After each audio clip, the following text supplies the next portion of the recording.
Good evening and welcome to the March 19, 2013 Planning Commission meeting. Roll call, please. Commissioner Peterson? Here. Commissioner Johnson? Here. Commissioner Biasotti? Here. Chair Mishra? Here. Commissioner Samu? Here. Thank you. Commissioner Samut will lead us in the Pledge of Allegiance. I pledge allegiance to the flag of the United States of America and to the republic for which it stands, one nation, under God, indivisible, with liberty and justice for all. Thank you. First item on the agenda is the approval of the minutes for January 15, 2013. Are there any corrections or motion? I move that we approve the agenda. Any The minutes. Minutes. Second. We have a motion and a second. All in favor? Aye. Aye. Any abstentions or nays? No. The minutes are approved. Second item on the agenda, communications.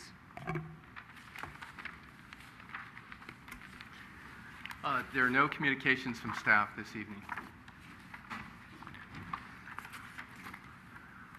I actually wanted to remind everyone that the agenda and the planning materials are available online. Item number 3 on the agenda is a public comment on any items that are not on the agenda. If there is anyone, take the podium. Public comment is now closed. We'll move on to the announcement of conflict of interest by any commission members. Through the chair. Commissioner? I have what's viewed customarily as a conflict of interest. I live fairly close to this property, so I'll be recusing myself. Okay. Thank you.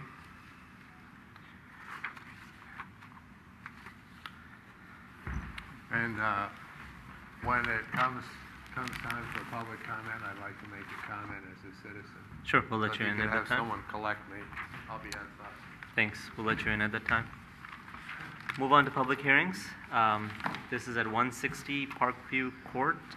It is a request for a use permit to allow an addition that increases the gross floor area by greater than 50% to construct a second-story addition with transparent windows. Second-story addition. Staff report, please. Thank you and good evening. As stated, the applicant has applied for a use permit to remodel the existing home at 160 Parkview Court. The site is located on a cul-de-sac and is currently developed with a one-story single-family dwelling. The existing home contains 3 bedrooms, 2 bathrooms, and a 2-car garage. The overall lot size is 10,839 square feet. The applicant is proposing a first and second-story addition to the existing home. The first story will expand the existing dining room, master bedroom, and front entryway. The total first-story expansion will amount to 321 square feet. The second floor will include 4 bedrooms, 2 bathrooms, and a family room. The total expansion for the second floor will amount to 1,460 square feet. Combined, the home will contain a total of 6 bedrooms, 3 bathrooms, and 1 den. The overall living area would be 3,330 square feet and would include a 2-car garage. The Architectural Review Committee reviewed the project at their February meeting. At that meeting, the Architectural Review Committee forwarded the project onto the Planning Commission with a favorable recommendation with minor staff recommendations. Overall, the project does require 3 separate use permit entitlements. The very first one is that the gross floor area of the existing home will be expanded by greater than 50%. It's important to note that home sizes within the neighborhood fall somewhere in the range between 1,930 square feet and 3,200 square feet. This home will be 3,700 square feet and will be the largest in the neighborhood. However, staff finds that it is consistent with the city's adopted residential design guidelines. And most notably, the applicant has incorporated second-story setbacks from the first story below, which is a common facade articulation technique, which is outlined within the residential design guidelines.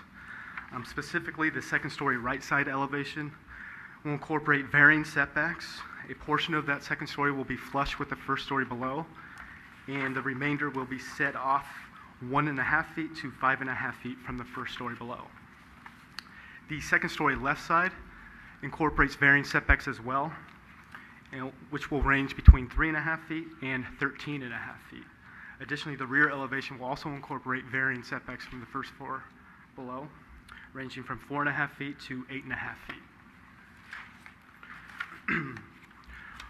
Along the front elevation, a family room is proposed directly above the garage. This is a common development pattern within the neighborhood. We do find that that proposed living area will help de-emphasize the garage. Additionally, the applicant has incorporated a trellis feature and bay windows, which will help reduce the overall mass of that family room.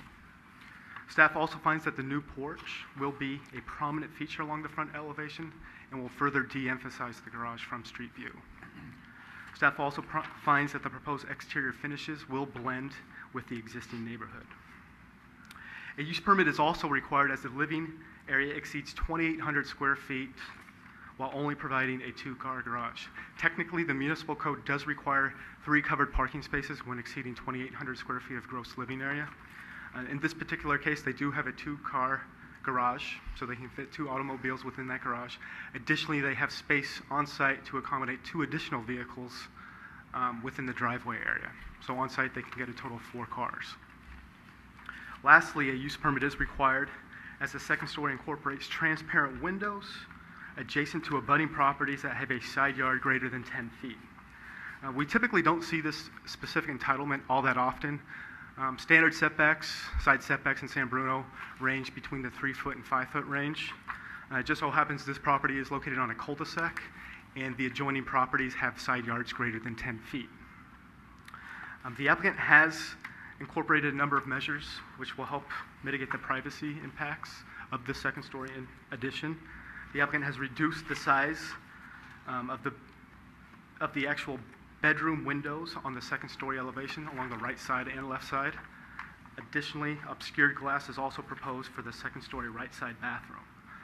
The 4 windows located along the right side elevation that are located within the family room will look directly into the adjacent property's front yard and should not impact the side yard area.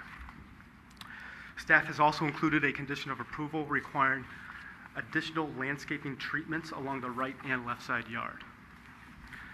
Staff did send the required 300-foot legal notice and a courtesy notice to surrounding property owners. We did receive 2 phone calls from concerned property owners. The first neighbor expressed concern regarding parking in the neighborhood and the overall size of the home. Staff stated that 4 automobiles could be parked on site, 2 in the garage and 2 within the driveway. Regarding the overall size of the home, I would like to point out that the proposal is not exceeding the 0.55 FAR guideline. It's actually coming in at 0.50, and it is meeting the city's residential design guidelines. Additionally, the same neighbor expressed concern regarding the maintenance of a tree located in the rear yard of the subject property. That tree is located within a 5-foot public utility easement and conflicts with high voltage power lines directly above it. The applicant did state that PG&E typically trims the tree 2 to 3 times per year. We did receive a letter today, actually this afternoon, which you have in front of you right now, and that's from the adjacent property owner at 150 Parkview Court. That specific neighbor brought up concerns regarding drainage, privacy, and sunlight, and different aspects of the construction phase of the project. Regarding drainage, I would like to point you to condition of approval number 19 within the staff report.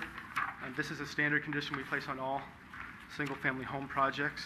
I would like to point out that drainage plans will be required at the time of building permit submittal and will be reviewed by the public services staff.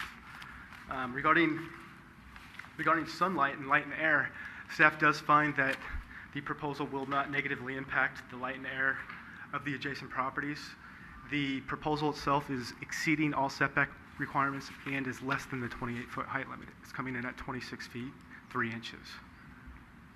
Regarding privacy impacts, I kind of touched on this earlier, but staff has included an additional condition of approval requiring more landscaping measures along the right side and left side yard. Additionally, the applicant has incorporated obscured glass within the second story right side elevation bathroom window and has reduced the size of the bedroom window along the right side elevation. Additionally, the applicant brought up some questions and concerns regarding construction and as they relate to containers and debris boxes. Our general policy is that a container and debris box is permitted on site during the construction phase. So when they have an active building permit, they're permitted to have a container or debris box. If it's located within the public right-of-way, they will need to pull an encroachment permit. Overall, staff is supportive of the proposed project, and we would recommend that the Planning Commission approve the project based on findings of fact 1 through 7 and conditions of approval 1 through 24. I'd be happy to answer any questions that you have. Thank you. Are there any questions for staff?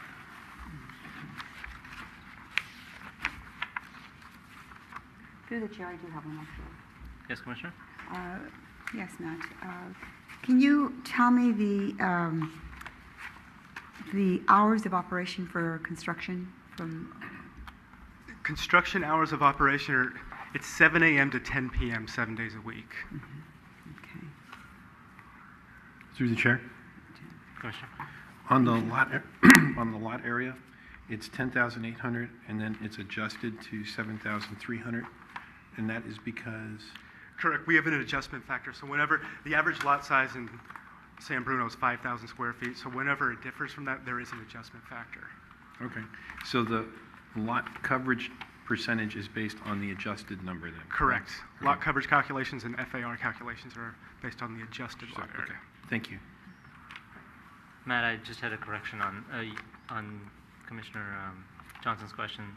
Number 4, conditions of approval number 4 state that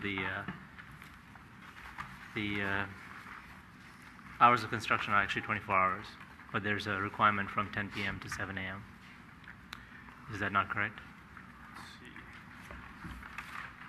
And it's pretty standard. Correct. That is, the condition of approval within the staff report is correct. Yes. Through the chair. Taking a look at just the information presented, I wanted just to check in about, when you, it's a cul-de-sac, right? I mean, you have some obstacles to have to face. And so debris boxes have, we understand how they work. When there's this level of limitations for for vehicles, more or less debris boxes, what happens, what's the typical procedure?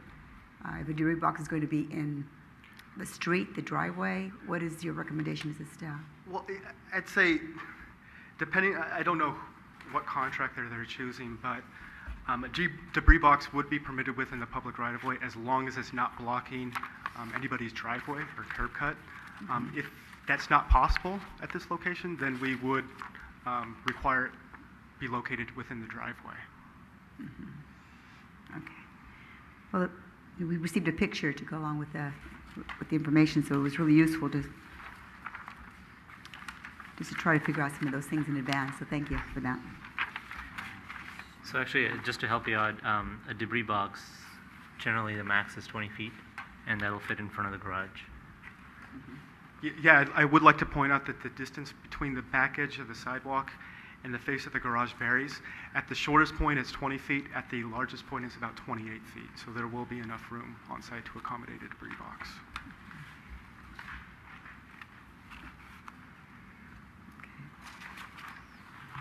Any other questions? No? Is the applicant present? Should take the podium, state your name, and tell us about your project.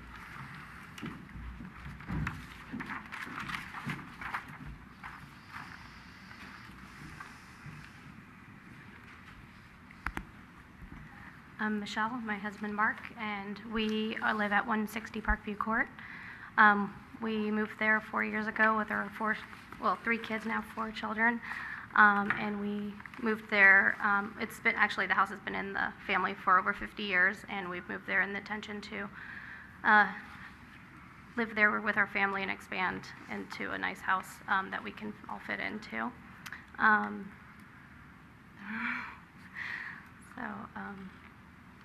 We've worked with Una now since September, trying to get a nice house that will fit with the neighborhood and fit our family. And so we've worked, and we've been around to the neighbors as well and talked to them and showed them the plans and everything. So we've got a great deal of support. We had people signing for support of us as well when we went around and showed them the plans. So, maybe we can- so, and then this is Una, our architect, so I'll bring her forth. Good evening. My name is Una Kinsella. I'm at 1033 Paloma Avenue in Burlingame. I've been working with Michelle and Mark for about almost 6 months, I think, on this project. And I think it's a really exciting project. They have a really unique property. I've done a couple projects in San Bruno, including a project up in the Crestview District after the PG&E fire. And I did a sizable project up there as well that turned out really nice. And Michelle and Mark have almost an 11,000 square foot piece of property on a cul-de-sac that's very private. There's a potential for a great little slice of a view from a potential second story, which we're going to capture in a family room space above their garage. And we've done a really, I think we've done a really good job in trying to minimize the impact of the house footprint on the lot. We're keeping a lot of the existing footprint, and we're adding only 320 square feet to the first floor. We do have a sizable second floor, but I think it's safe to say that the way it's designed is very sensitive to both the surrounding neighboring houses as well as the view from the street. The garage is actually about 30 inches below the existing floor line, so the family room above the garage is going to be somewhat split level for the house. So it will help to keep the overall height of the house down from the street view. The second story is going to be set back beyond the garage, and that will be a standard second story above the first floor. We were really sensitive to keeping large windows to the front, right, and left corners of the house where there would not be any impact to the neighbors on either the right or left side of the house. That's also the room that actually has this view of from the SFO airport down to the San Mateo Bridge. And Michelle and Mark want to make that a feature of this house. And it's really the only room in the house that will have a view. They need an additional bedroom. They have 4 small children. They have a child with special needs. So the additional bedroom on the second floor is really a playroom and special therapy room for their oldest son, and it's adjacent to his bedroom. That was one of the things that sort of drove this project to the little bit higher level of square footage that they needed. With respect to light and sunlight and privacy, we worked with Matt and the planning staff after we submitted our first round of drawings to minimize the windows on the right side of the house where they are adjacent to the neighbor on the downhill side. As Matt mentioned, we changed a standard size window into a high window. We do have an egress window on the back of the house for that bedroom, so that was not an issue. And we changed the bathroom window, which is really the only window that's the window that's the closest to the side neighbor. We changed that to an obscure window. We also changed a bedroom window on the left side to help create a little bit more privacy for the left side neighbor. We changed that to a high window as well. So we've done a really good job of being very sensitive to the neighbors with respect to privacy. With respect to sunlight, we meet both the daylight plane requirement as well as we increased the setbacks on the second floor wherever we could to maximize offsets. We have a sizable window in the stairwell, but it is set back considerably from the edge of the standard the main second floor wall, and that's really going to be the main opportunity for light into the stairwell and to the second floor landing. We probably had a potential to get a view out of that window, but that wasn't as much of an issue for us. We just wanted to have a nice sized window there for natural light. At the beginning of this project, I told Mark and Michelle, since they are the first homeowners in this neighborhood, to really do a nice sized project, it was going to be really important to talk to the neighbors up front. I think it's so important to have neighborhood outreach, keep the line of communication open with the neighbors, and show them the project as early on as possible so that they can come forward and request to speak to me if they want to, talk to Michelle and Mark about any concerns that they might have. And so from the very beginning, even before this set of plans was submitted to the planning department, we had a couple other visions of this project that were very similar to this, but Michelle and Mark showed neighbors on it at an early time. And then I said, you know, it wouldn't hurt to actually get some written support from neighbors if you could, because when it comes to this stage of the game, it's good to know that your neighbors are on board, because we've spent a lot of money and effort to get to this point, and to go back and change things dramatically would be difficult. So they spoke to the neighbors on their cul-de-sac as well as on, I think it's Glen Court, adjacent, or Glen Avenue adjacent to them. Any neighbor that would be, we felt, directly affected by this project. I'd like to point out that with respect to the drainage and grading issues, they have a really large concrete area in the backyard that's going to be removed. We're going to be putting pervious pavers in. We're replacing the driveway with pervious pavers. We're doing a lot of things to help mitigate any drainage issues that may be there now, and make sure we don't have any in the future. The footprint of the house is not changing dramatically, but we are doing some other things to help keep any drainage issues at bay. Kind of going out of order here, but I want to point out also that some of the features on the front of the house, like the pulling the front porch forward, trying to design things that are very neighbor-friendly, being very much more on view to the neighbors. We want to create something that's very traditional, and we're going for a large craftsman-style home, something that you might see in San Mateo or Burlingame. We're spending a lot of money, or actually Michelle and Mark are going to be spending a lot of money on really good, durable materials, high-end windows, really nice detailing and finishes on the exterior that we feel will really enhance the neighborhood and bring an extra level of detail and architectural character to a neighborhood that if you're adding on to any of these houses, I think it's really important to do that. And they are putting a lot of effort forward to make sure they do a really, really nice architecturally designed project. And I'm very happy to have been chosen as their architect, and I'm available to answer any questions you might have about the design. I think Matt may have given you some 3D model images that I did, just so that we could study the exterior of the houses. We did a model in 3D, and I captured some images that we put on an 11 by 17 for you. I also have some photographs of views from the house towards the neighbors, if you want to see what any of the neighboring houses look like with respect to windows that are adjacent to Michelle and Mark's property. I have photographs of that as well, if you want to look at those tonight. Okay, thank you.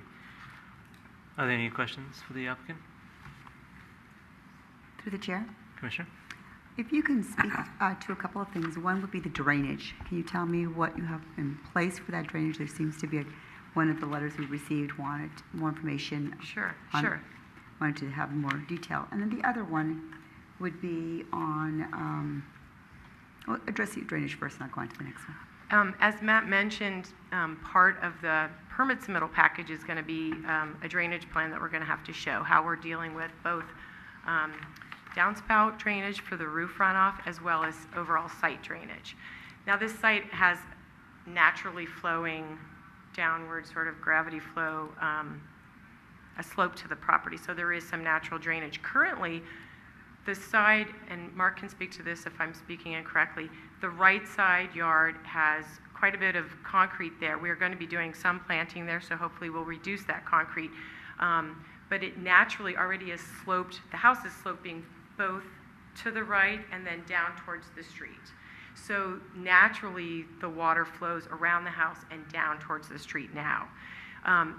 We are going to be showing Matt, and we haven't got that completely finalized yet because we haven't worked on that level of detail yet on the plans, but we'll be showing Matt how both the downspouts will be handled with respect to runoff, depending on what the current requirements are for the Building Department and Public Works Department. I know what I did on my last project was we handled some of the downspouts came into a closed drain pipe that went to the street.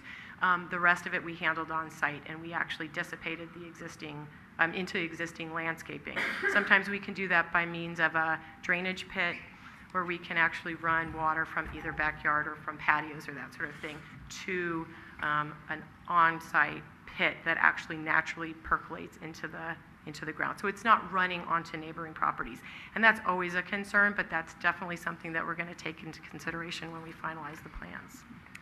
And also the addition, I'm sorry to interrupt you, but the addition of the pervious pavers in the driveway, pervious pavers in the backyard patio area actually allows the water to be absorbed into the soil rather than running off onto neighbors or even onto the street. Thank you for mentioning that. I also having the experience of having a slope area. When it goes under, it also goes someplace, so it's addressing where is it going to. It's not really just only draining from the top to the sloped area, but when it goes under, it can easily, if it's not addressed carefully, then it can easily go into having other issues for your neighbors. So you didn't speak about that part of it, but I do appreciate the fact that you're taking every effort to Yeah, and address that the sort of previous. thing can be handled by a percolation pit, but that it does, and it's actually most cities now up and down the peninsula do require that we handle all of the water on site to avoid runoff onto neighbors. And that can only be done to a certain extent because eventually water is going to go where gravity takes it. But we do these large drainage pits that go into landscape areas. We create subsurface drainage holding pits, but then it slowly dissipates out into the surrounding soil. But I've not encountered any issues when I've done that type of design where it's created an impact on a neighboring house. We also have the We've handled benefit a of few- having a lot larger piece of property to actually deal with these things. A lot of times you're working on a 50-foot wide piece of property where there's house up to 3 feet within the property lines and there's nowhere for it to go except for to the front or the back. We have a little bit more advantage on this site to handle it on site. And then my other question, thank you for answering that. Sure. My other question would be on the garage, that you're actually, it is a requirement to have a 3-car garage after 2,800 square feet. And so you're actually reducing the size of the garage now that you can add more tandem parking in there. Can you speak to the fact that how you came to the design of not increasing garage, recognizing that you had the opportunity sort of like to do sort of your dream environment, your dream house? What led to not having an increase in garage space? Yeah, when we met Or with to accommodate 3 cars, so you did have a lot of space internally. So, sure, I'll take a pass at it, and then Mark can speak to that as well. When we originally looked at that, we realized that widening the garage was not going to be, we wouldn't be able to get a 3rd car in with respect to widening the garage. If we went tandem garage, it would mean that the space that we have where we've got laundry and kitchen right now would be eaten up by a garage space. When we met early on with the planning staff, we came to the agreement that we would maintain a full 2-car garage, 20-foot by 20-foot garage, and then we would actually increase the off-street but uncovered parking space, which we've done by widening the driveway, because they've got quite a bit of side yard to the right of the driveway that's currently not paved. So we're going to be increasing the off-street parking in that respect.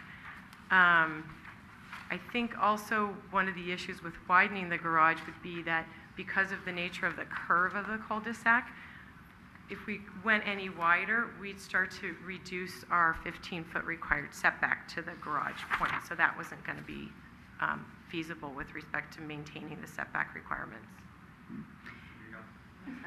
When you talk about widening the garage space because of the extra space, are you referring going to the east or to the west?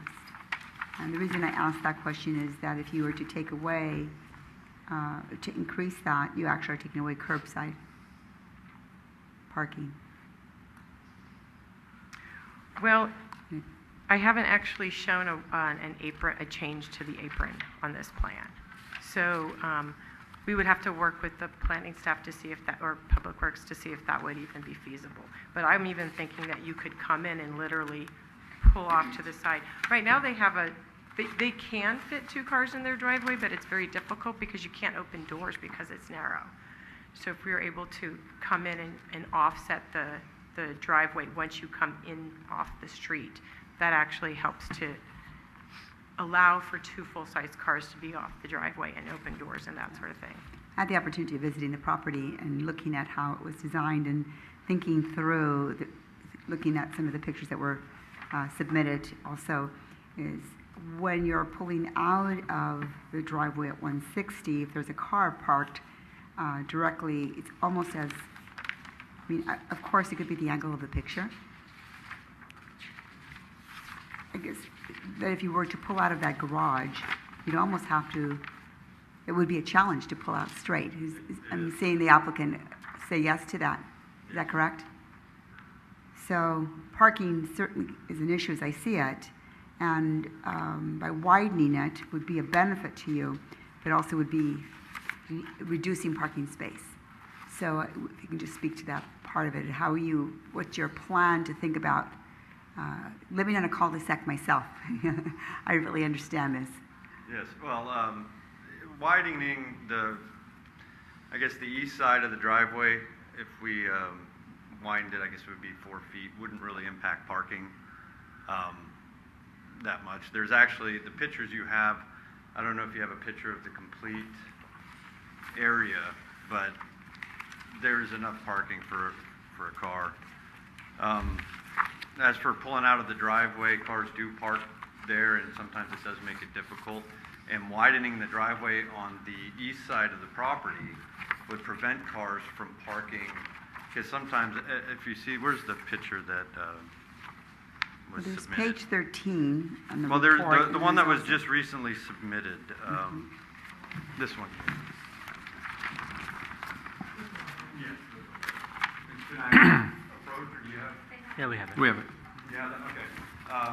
When a car does park like this, and if a car comes right into this area of my lawn and parks, it does make it quite difficult to squeeze in and out. It really leaves just about a little more than a car width to get into the driveway. So I think widening, if we did widen to the south, would, if this ever did happen, would actually give us a little more room to move in and out of our driveway. However, it would reduce parking opportunity for your neighbors. No, it would not reduce, I don't think. So am I hearing you say that if you were to widen your garage, and I think your architect spoke to this, that you can actually like maneuver and pull in, and somebody actually park there, they would have to move their car before you can actually get out? Or are you okay with the fact that someone can park directly there and that you would work yourself out of there? You're okay that they would be at the curb at the apron? I think I don't know if we're on the same. I am looking at the same one. Yeah, no, widening the garage or the driveway? The driveway. I understood it was the driveway, not the Yeah, garage. and Sorry. the apron, yes. Thank you for clarifying that. Oh, sorry. Yeah, I mean, I've done that before, is pulled out and, sometimes. So am I hearing you say you'd be okay if the Yeah, if we didn't have parking to, would still be if we didn't used? have it, it could still be used, yes. It'd be used by others and that it would not create an issue for you? Yeah, it would not create an issue, but it would just be a little easier. I guess my concern on a cul-de-sac is that when you start to reduce parking, you really create other issues. And so by taking away that minimal parking space that's there, and it looks like you really can only park one car. Well, you need to see a expanded picture of the area to actually see how much room is actually beyond that one car you see on that I side. spent a significant amount of time there today, just Oh, really okay. watching it very closely. I've walked. Yeah, well, I've the walked way the through. car's parked, I think we've had as many as 10 cars parked, I think, in that cul-de-sac at one time. So that's quite a bit of cars for that small of an area. I'll leave my rest of my comments to realize that we're actually not on discussion point. I just needed some clarification as we're. Yeah. Thank you Well, for that. Through the chair. Commissioner? Just in expanding on that just a little bit for clarification, you guys are talking about expanding the pavement on the driveway. We're not talking about changing the size of the curb cut. Is that correct? Well, I would just, expanding the width of the driveway, yes. But we're not I changing, thought you're not changing the curb cut. No, we're not changing the curb Okay, cut. thank But you. I thought that was I thought she said if we did expand the curb cut, would it impact parking? Right, but I mean, what we're looking at here on But what paper we're looking at tonight. here, no, that is not in, Okay, expanding the thank you. curb cut's not on the. Thank you. I have a question about the permeable pavers. Were you imagining this to be like a tub type setup where water drains into the tub and permeates over time, or is it going to be drained into a dry well somewhere, or is it going to be percolating off to the street? From the permeable pavers? Yeah. That would probably just be percolating off to the street. It would probably be set in sand. with a different kind of, drainage base below it. So over time, it essentially, if there's a heavy rain, once the capacity is reached on a clay soil, which is here, it's going to act as concrete. Yeah. Okay, so I would advise you to drain it off to the street and be careful that everything drains off to the street once the water gets to a certain level, and it starts acting like concrete, which will be what, after 3 inches of rain? 2 inches of rain, yes. Will do. Through the chair. Yes. You said you guys had spoken to the neighbors and gotten them to sign or give you letters of support or something like that, if I understood you correctly? I'll speak at first just to say that Michelle I gave her a copy of the plans, and she had a little a note saying, these are our proposed plans, please take a look, and if you'd like to sign this form, please do. If you'd like to be in support or tell us if you have any questions. She got, I would say, probably a dozen signatures from surrounding neighbors in the Parkview Court as well as Glen.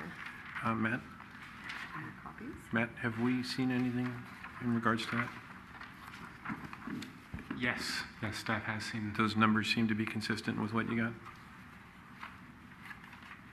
I have 6 signatures. Actually, I think you might have 2 pages.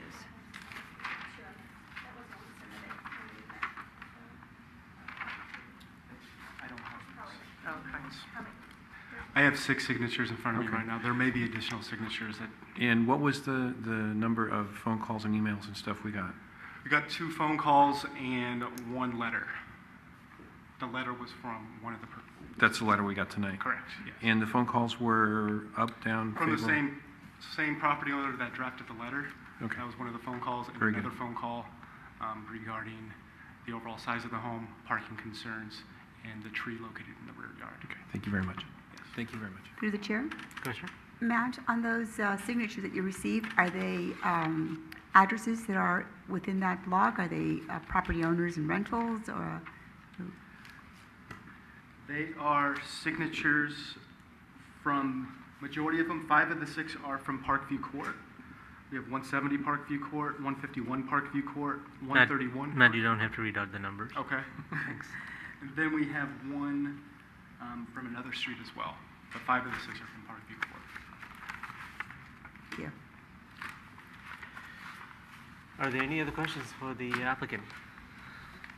None? Thank you. You can take your seat. We'll open up public comment next. Could we call Commissioner Peterson, and I'm blanking on names today. It's okay. It's been a long day. Hi, Perry Peterson, Scenic Court, San Bruno. This application in general has my support as a relatively near neighbor because it's within the general guidelines of the zoning code.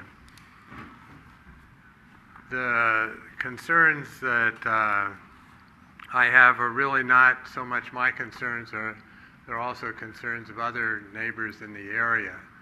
There are 10 cul-de-sacs in this general area, all of which have somewhat similar circumstances. In other words, they're pretty large lots, and so they could support larger houses simply because they have larger square foot lots. But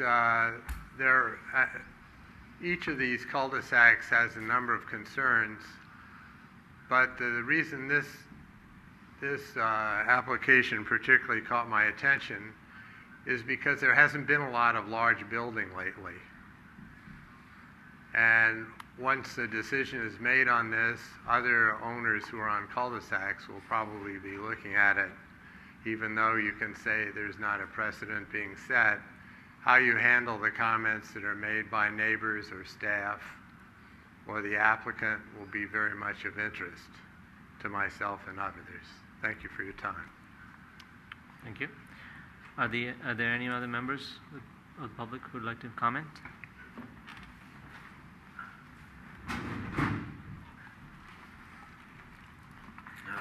Good evening. My name is Pete Topper. I live at the 150 Parkview Court, which is just the east side of them. I sent you the letter earlier.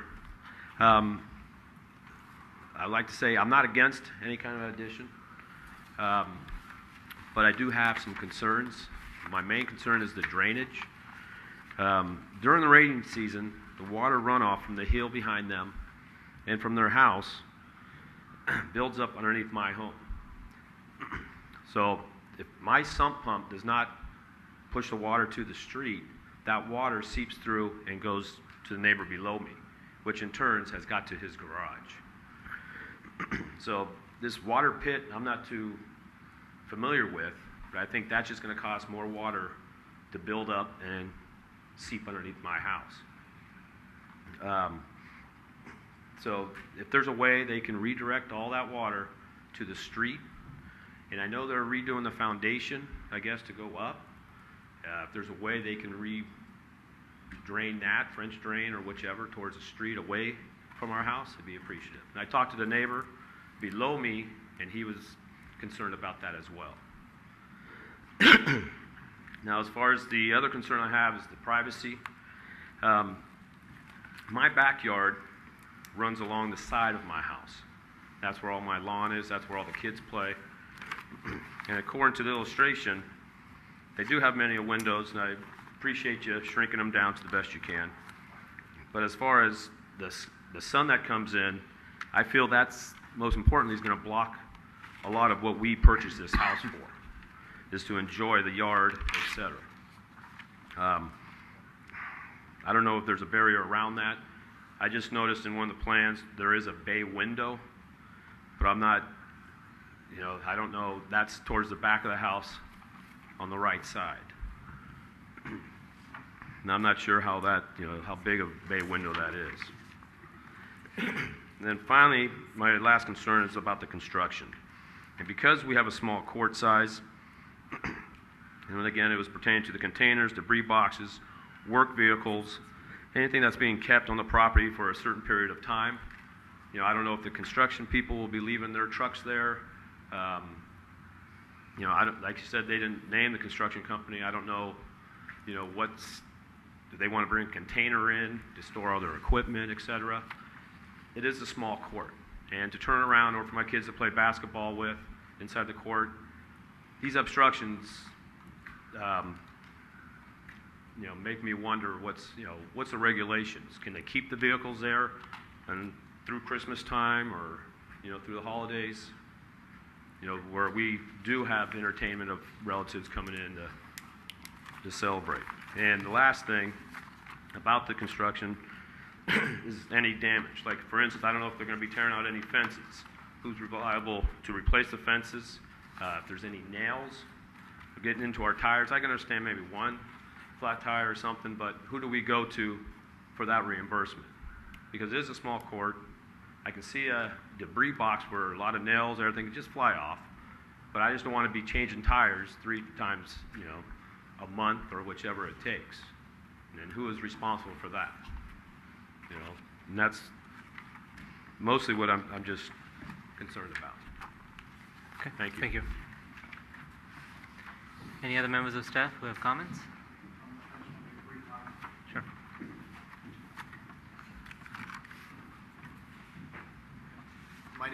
My name is Dennis Dorn. I live at 170 Parkview Court on the opposite side of the house, top of the court. And my concern is drainage. And I've been in the house now 17 years, and we have a hill that sits behind our house.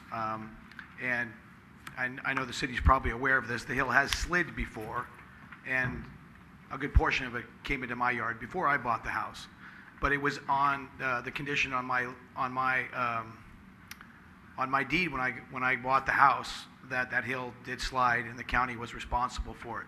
So there is some drainage issues up on that hill that I have myself tried to take care of in my yard. And I'm very concerned about this percolation issue. And the reason why is because I've put French drains around my house that go down below my foundation 6 feet on that side of my house, and I've run it all the way out to the street. It ran out to the street. There was a pipe already there and I connected to that all the way out. It goes right to the front of my yard.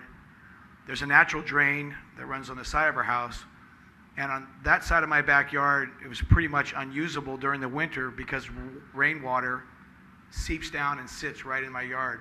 So again, I put a secondary French drain in. It's just a trench, and I filled it up about 4 feet full of rocks just to contain that water that's coming into my yard. So I have done that before. And if you drive up to Parkview Court, you have to take one look at the street, and you know that there's rain issues up on that street. Most of the driveways have settled and have cracked. There's holes on the left side of the street on the sidewalk where water percolates up when it does rain. So I think there is some conditions of drainage up there that scare a lot of people because of what has happened before. I don't know if there's springs on those hills or whatever it is, but there is some drainage issues, and that's all I wanted to bring up. I'm for the addition. I've added on to my house. I think it's great to be able to do that and to have your family comfortable in your house. But I have some conditions, just some questions on the drainage. Thank you. There are no more public. No, sorry. If there are no more public comments, we'll close public comment and bring it back to the commission for discussion. Before we start discussion, I wanted to give Matt the chance to answer any of the questions that he's written down. It's the same questions we've had. Do you have any changes to your answers? Such as construction rules and regulations in terms of fence, nails. Do you want me to give you a moment to think about it? Yes. I have a condition of approval that I think will make sense here, and I'd want the commission to consider it. That is, I think one of the ways to resolve the drainage issue on the site is to install a dry well, which will be wet all the time, but it'll be a dry well with a sub pump that has a limit actuator on it, and so when the water reaches a certain threshold, it'll push water out to the street. I've done that on my property. It works well, keeps the water. I do like the idea of refilling the aquifer over time, but there are a certain point in time where it doesn't make sense. So I would like to make that as a condition of approval, if the commission agrees. So this would be a dry well with a sub pump with a actuator, or I guess it's called a limit. I'll have to find the technical name for it, but it's a limit line, and it actuates as soon as the water level reaches a certain level. And this could be if there's a spring on the hill, or if it happens to be that it's raining heavy, it'll just push the water out.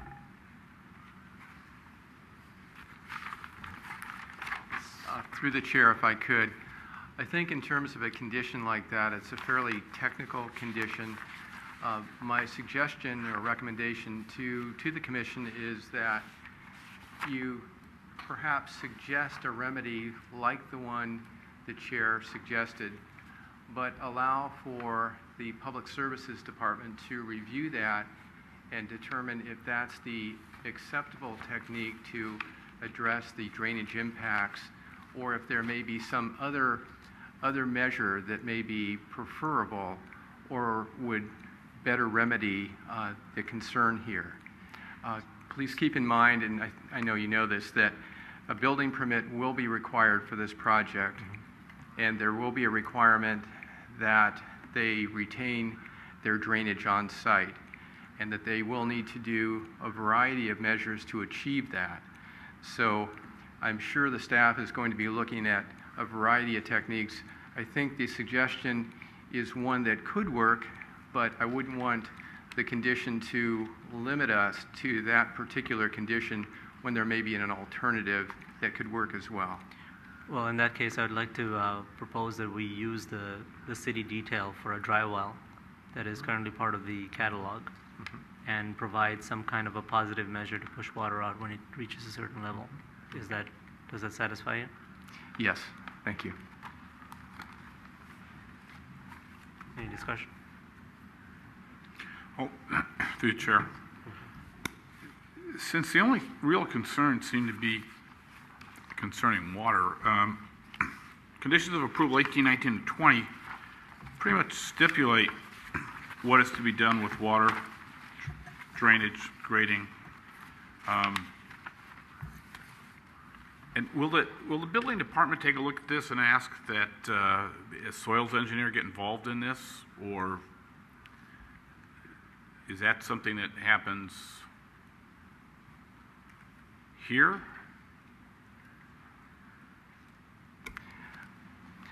Through the chair, the building department, in conjunction with the public services department, should be looking at on-site drainage and looking at the information being submitted by the applicant in terms of any drainage improvements to address the concerns that have been raised tonight. So there will be drainage plans associated with this project that need to be submitted in terms of the more detailed construction information that would be submitted. Right now, you're looking at preliminary drawings. You're not receiving that more detailed construction documentation that will come at a future date.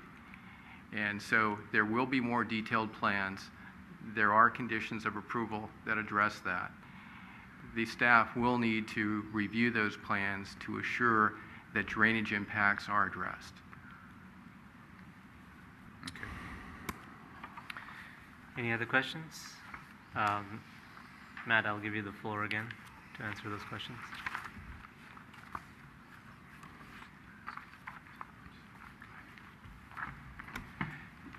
In terms of the construction impacts, things like,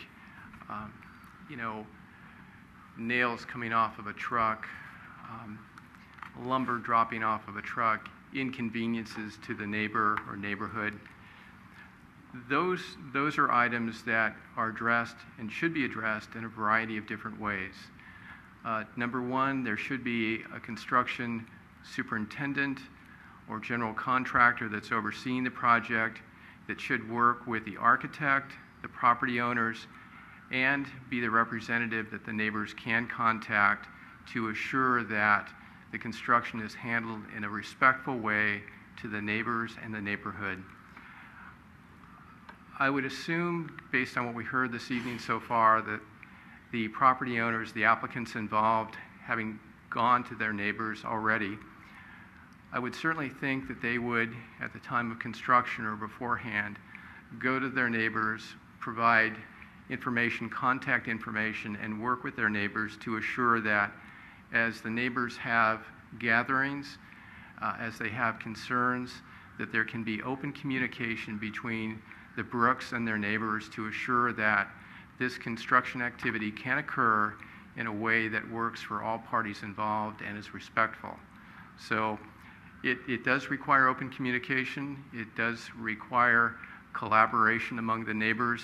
It's a tight environment. I've been out there too. It's a small cul-de-sac. And so there is going to be a need for coordination through the construction period. Our inspectors as well will be going out on a regular basis and also provide another point of contact to help assure that this is handled in an appropriate way. Just wanted to add that in lieu of a general contractor, the owner is then responsible. The owner would be responsible, yes. Thanks. Any other comments, questions, discussions? If Through the not, chair. motion. I just wanted to be sure that it was noted about the curb cut, the driveway cut, that it was going to remain the same, that it would not be, it would not change. If that's, as I understood it. Yes, that is Okay. correct. And also, I don't know if this might get too detailed, but it might be the fact that the applicant indicated that was approved by him that would work for him in the event that they did extend a driveway, they extended a driveway opportunity in that area, that would be fine with him, because I can only envision neighbors coming back to the commission and indicating that, or to you actually, the department, indicating that they're not moving their cars, when really it was the applicant that indicated that if they were to expand a driveway opportunity, that it was by choice and an agreement on his end to do that, and not as a hardship to the neighbors. Correct. Okay. Before we move on, I just wanted you to address the privacy and sunlight issue. You can speak to that real quick. Yes, so along the right-hand side property line, there's a series of windows along the second story. There's 4 windows within the family room. There's a series of windows within the stairwell, 1 window within the bathroom, and 1 window within the second-story bedroom. The second-story bedroom window has been reduced in size. The bathroom window, located along the right-hand side, incorporates obscured glass.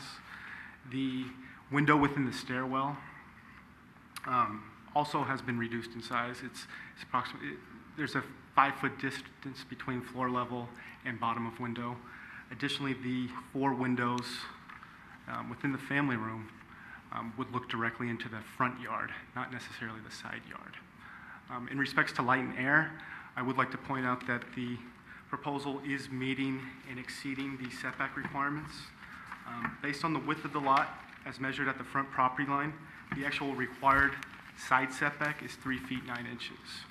The existing home has a side setback of 8 feet 6 inches. Many portions of that second story are set back even further than that. Additionally, the home is less than the overall height limit. The height limit for the R1 zoning district is 28 feet, and the proposed addition is coming in at 26 feet 3 inches. That actually is included within finding number 4 within the staff report in the very first paragraph. And I did want to point out that the bay window is actually located on the first floor with smaller windows at a higher level.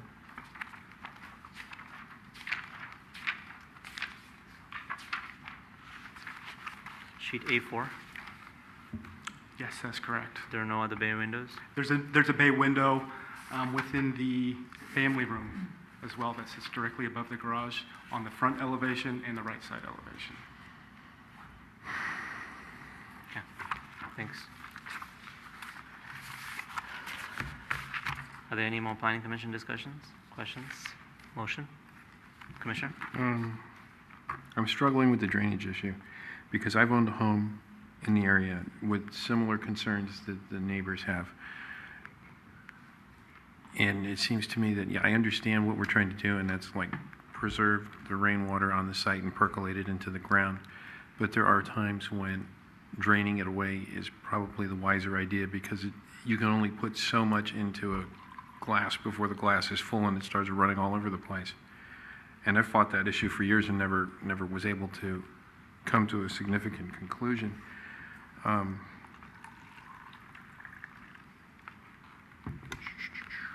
Where did I see it? Number 19, condition 19. We're looking at shall be collected and drained into the landscaping or collected through an under sidewalk curb drain to the gutter per city standards. Given the existing soil conditions, I don't know how I could express that I would prefer to see it drained to the street as much as possible, at least for this particular lot, for the benefits of the neighbors.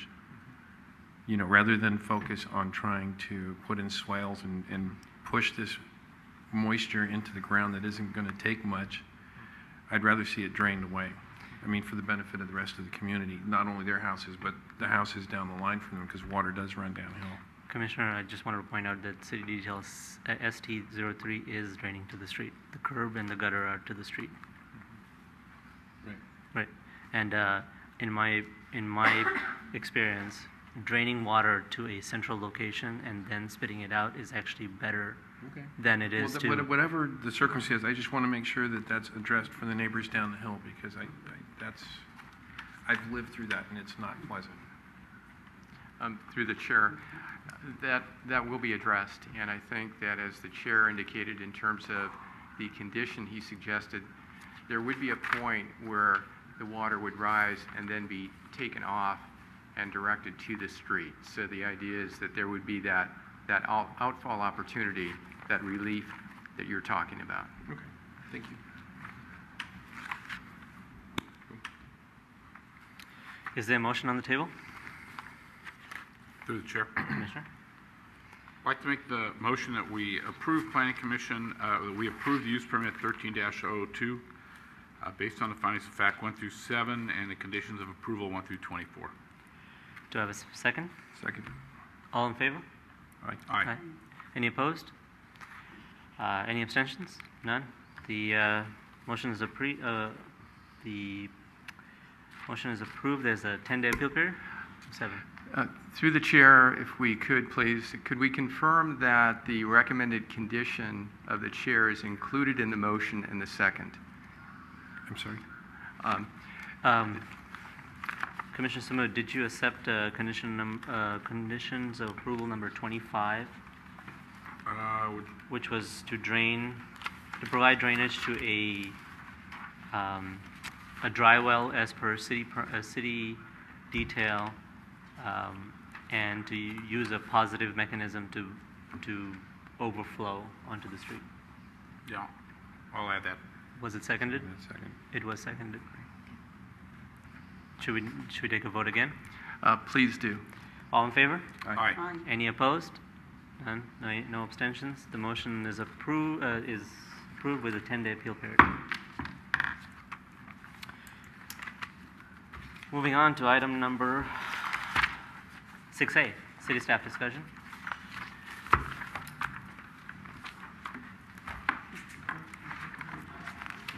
Oh, can we call back the commissioner? Peterson back in.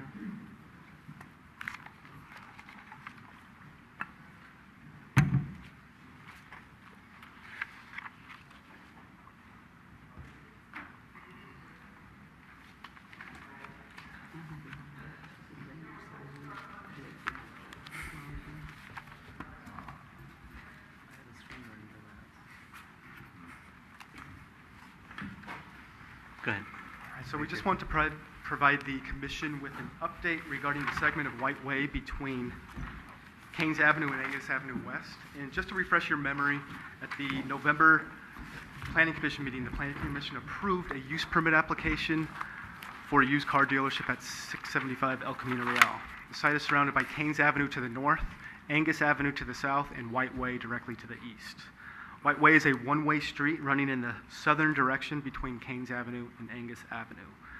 At that meeting, Planning Commissioner Marshall requested that staff look into the possibility of changing the direction of White Way to run in the northern direction between Angus Avenue and Keynes Avenue.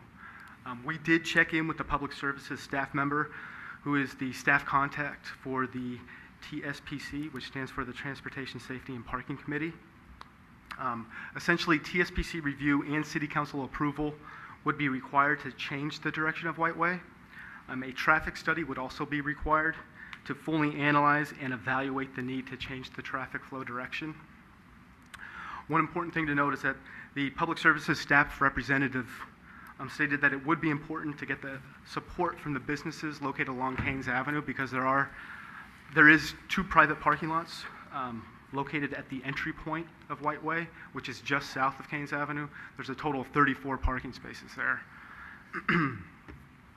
Additionally, I would like to point out that the businesses, actually there are no businesses located at this moment on the west side of El Camino Real between Keynes Avenue and Angus Avenue West. So at this point, for right now, further analysis regarding this request would be put on hold until new businesses occupy those structures, so we can get an accurate, when they're analyzing and doing their traffic study, we can get an accurate depiction of what's taking place within the neighborhood. We're available to answer any questions that you have. All right, seeing none, we'll move on to through the chair. Commissioner? It's not quite related to that, but I have to ask the question that little shopping center and all of that yellow property, was that recently painted all one color for a specific reason? Was it directed to you, or was it just property owner? You know, I was amazed as I'm driving by and seeing an enormous patch of yellow. I'd like to just have some feedback from your point of view. That was initiated by the property owner. Mm-hmm. Definitely. So. Well, he owns a lot of property. Yes, that's the GW Williams who owns that property owner, and the color changes were completely initiated by them. Are there any comments from your end? Is it something that you feel?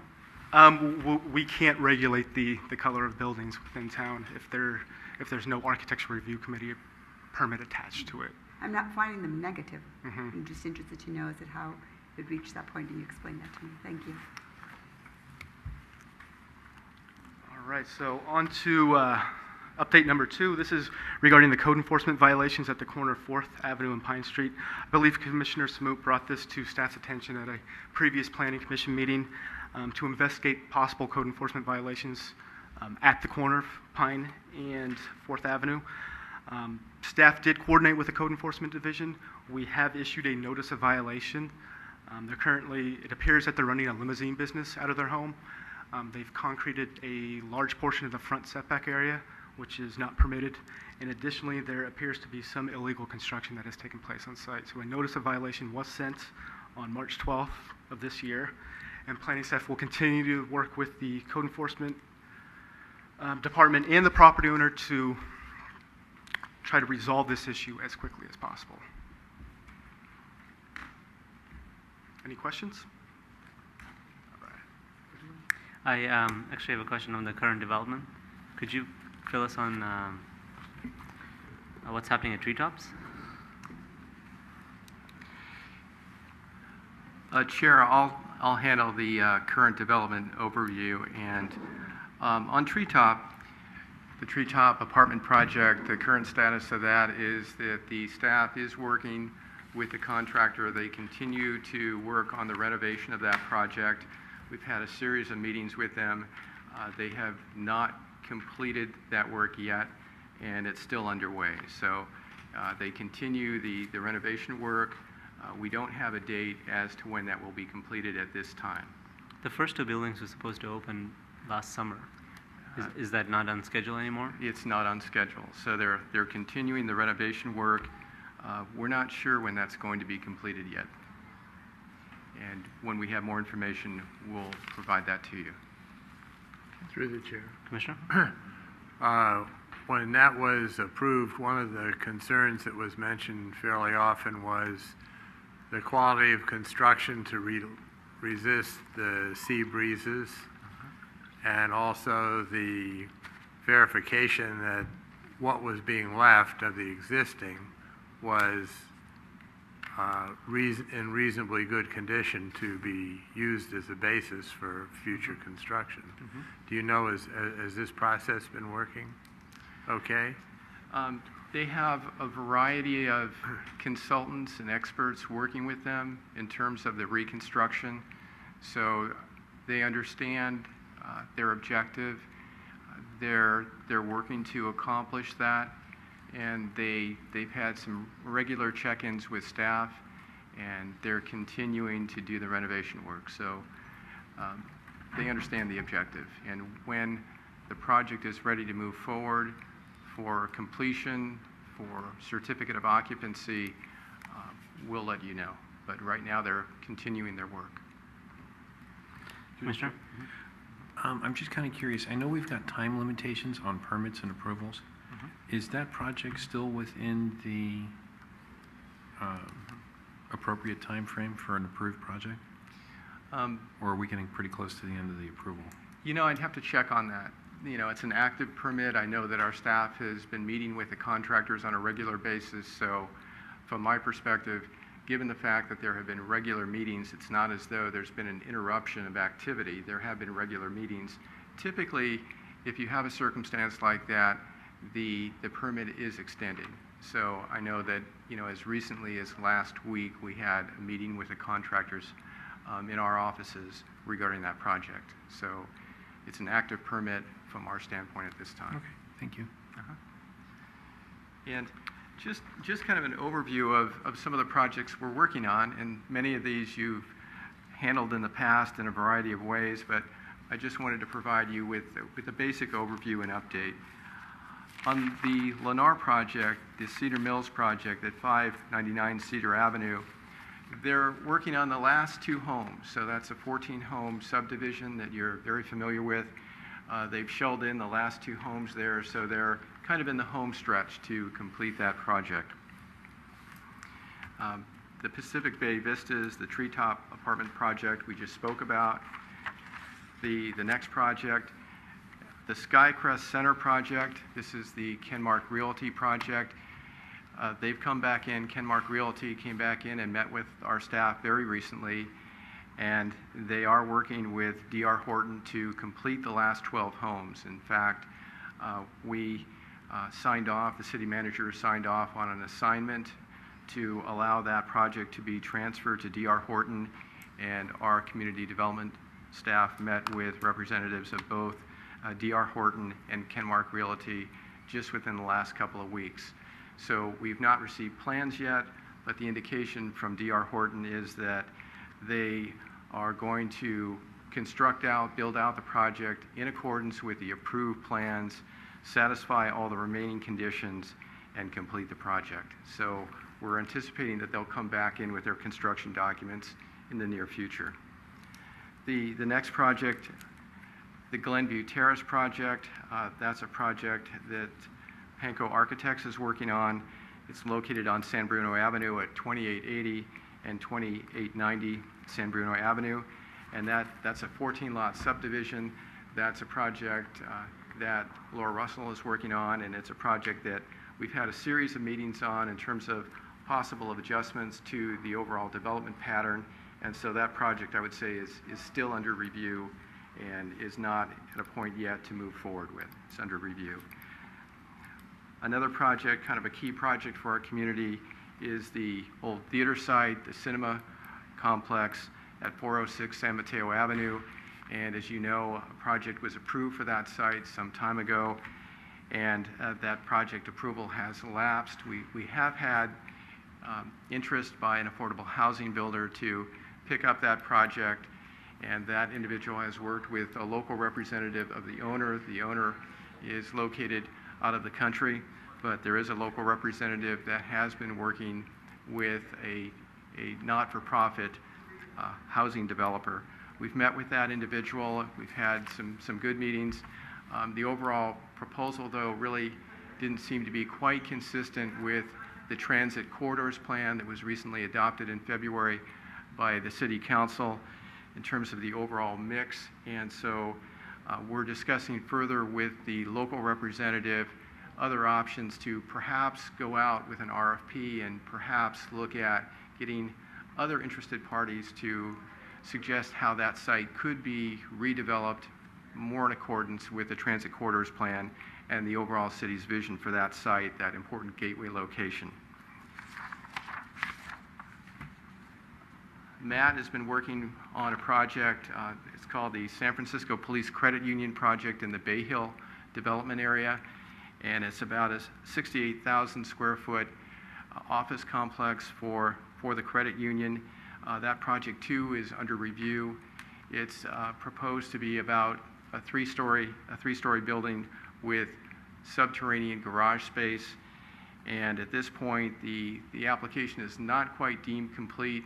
Matt has had several meetings with the architect and representatives of the San Francisco Police Credit Union, and I think they're making very good progress in terms of addressing some of the staff concerns. And I would expect that in the near future, that application would be deemed complete. And then our next step would be to do an environmental review. And once the environmental review is completed, probably a mitigated negative declaration, probably, then that project would come forward to you for review. There's several entitlements involved there: a plan development amendment, a plan development permit, and an architectural review permit. And as you know, the City Council on February 12th approved the transit corridors plan. So next steps in terms of full implementation of the San Bruno Transit Corridors Plan would be to go forward with a citywide vote regarding Ordinance 1284, and that's something that staff will be working with the community on over the next number of months. We also need to fully implement the Transit Corridors Plan. We need to update the zoning code to bring in the elements of the Transit Corridors Plan into the zoning code, and Laura has been working on that, and we expect to move forward and have another study session on that in the near future. I'll kind of transition to the study session for a moment. We're kind of anticipating that a study session may occur with the Planning Commission next month. We had a number of subjects that we didn't quite get to at our last meeting, but we'd like to finish that up, probably do that with the commissioners, and then get your comments and forward those comments to the City Council for their input. And so I'm anticipating working with Laura and coming back to you in April sometime for a study session on the zoning code update. So again, in terms of going back to the transit corridors plan, that citywide vote and the zoning code update would be two important aspects to allow for full implementation of that. And then, as you may have noticed, very recently, in the last couple of days, the Malacca restaurant was taken down. A demolition permit was submitted to our department and issued Monday morning. And the G.W. Williams Company owns that property. They've indicated that that particular building they found to be obsolete, not really reusable in terms of economically being able to reuse the property. They had other concerns in terms of vandalism and cost of upkeep and security, et cetera. So they decided to apply for and were granted a demolition permit. And that building is nearly completely down at this point, not quite, but almost. And at this time, they do not have any specific plans for reuse of that property. Our staff is working with them to, after the building is completely down, to pave the site and then put a perimeter landscape strip on the San Bruno frontage, San Bruno Avenue, West San Bruno Avenue frontage, and on the Camino frontage. So that'll kind of soften the appearance for some interim period. And the interim period could be a while because they're looking at the opportunity perhaps over time, as I'm sure you're well aware, for a larger redevelopment project at that corner. But during that interim period, what we were seeking is to clean up the site and then provide some landscaping to soften it. So that's kind of an overview of some of the more key projects that our staff is working on, and I'd be happy to, or Laura and Matt could respond to any of your questions regarding current projects. Thank you. Commissioner? The Crystal Spring Apartments, a while back we did an approval for a clubhouse and to convert some existing structure into rental units. I see they've done the parking adjustment they were going to do. I see some construction on the conversion of that one structure to rental units, but I don't see anything else going on there. What's the status on that one? They worked with staff to break that project up into 2 phases. So we broke it up into 2 separate building permits, so you're correct. They've put in the parking lot as well as doing the work on the conversion building, so that's being converted to 4 units. They need to make a few adjustments in the site as they were working on it, so those have come back into plan check. So we've been working with them on those. And then the new recreation and leasing building is in plan check right now, like towards the end of the plan check process. So we're wrapping up some of the final requirements, and I understand they're bidding that project right now. Cool. So I would expect to be doing a pre-construction meeting with them shortly, and I think we'll see that in construction soon. Very good. Thank you. Commissioner? Through the chair, is there a planned date for the vote on 1284? There's not a specific planned date yet, but we are looking at possibly bringing that forward toward the end of the year, possibly in November, but there's not a specifically planned date yet. Thank you.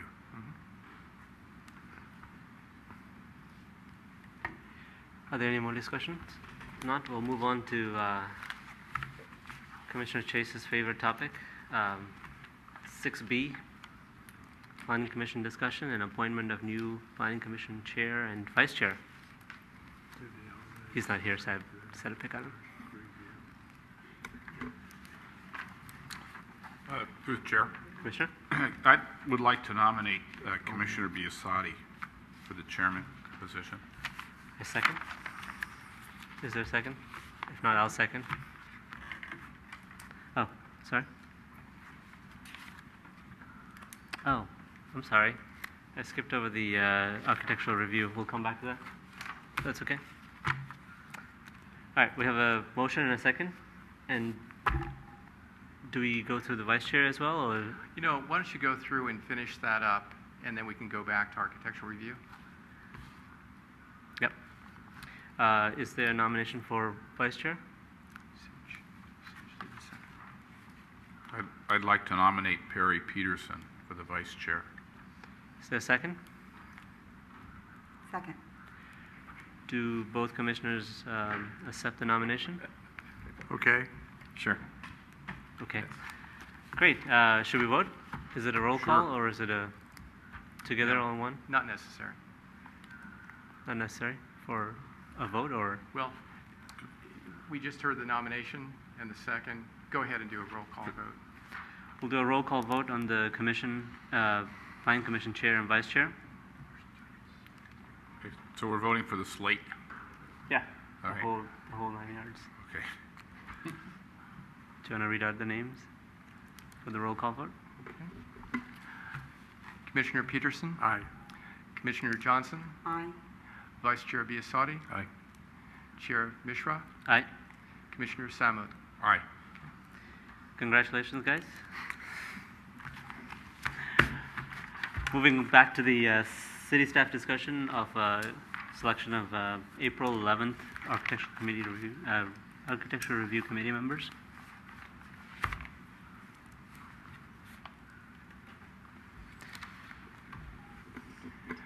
Do you have too many? So at this point, we have Commissioner Peterson, Commissioner Biasotti, and Commissioner Samud. Correct? Thank you. Are there any other Planning Commission discussion items? Yeah, actually, I would like to thank Dave for the fine job that he's doing and welcome once again to San Bruno. Keep up the good work. Thank you very much. Thank you very much. You're very Appreciate welcome. it. Fantastic. With that, the meeting's adjourned.